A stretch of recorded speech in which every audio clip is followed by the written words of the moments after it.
គ្មានកន្លែងណានឹងកាយក្បាលទេដូច្នេះអ្នកទី1នេះលឿនមែនតើគ្រាន់តែឃើញព្រះអង្គល្អពេញចិត្តព្រះអង្គធ្វើការអស្ចារ្យអីចឹងទៅគេថាអូទូបង្គំនឹងដើរទៅតាមទ្រង់ទោះព្រះអង្គទៅទីណាក៏ដោយឥឡូវមនុស្សទី2ទ្រង់មានបន្ទូលទៀតថាចូលមកតាមខ្ញុំអ្នកនោះឆ្លើយថាព្រះអង្គម្ចាស់អើយសូមទ្រង់អនុញ្ញាតឲ្យទូបង្គំទៅកប់ខ្មោចពុកម្ដាយទូបង្គំសិនមនុស្សទី2នេះគាត់យឺតពេកមួយលឿនពេកមួយយឺតពេកប្រហែលជាគាត់មិនបានយល់ពីការលះកាត់ចិត្ត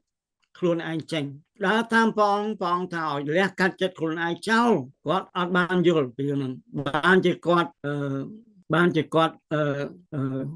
ថាសូមឲ្យទូបង្គំទៅកប់ខ្មោចឪពុកម្ដាយសិនការលះកាត់ចិត្តខ្លួនឯងចេញ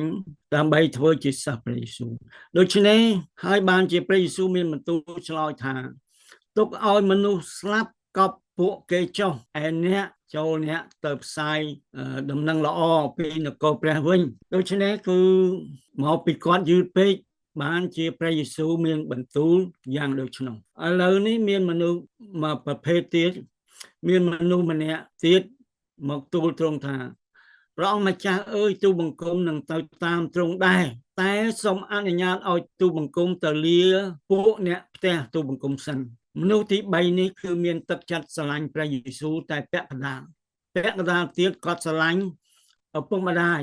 បងប្អូនប្រពន្ធកូនប្រុសស្រីរបស់គាត់ដូច្នេះគាត់មិនអាចធ្វើជាសិស្សព្រះយេស៊ូវបានដូច្នេះបានព្រះយេស៊ូវមានបន្ទូលតបថាអ្នកណាដែលដាក់ដៃកាន់នង្គ័លហើយងាកបែរទៅមើលក្រោយអ្នកនោះមិនគួរនឹងនគរព្រះទេ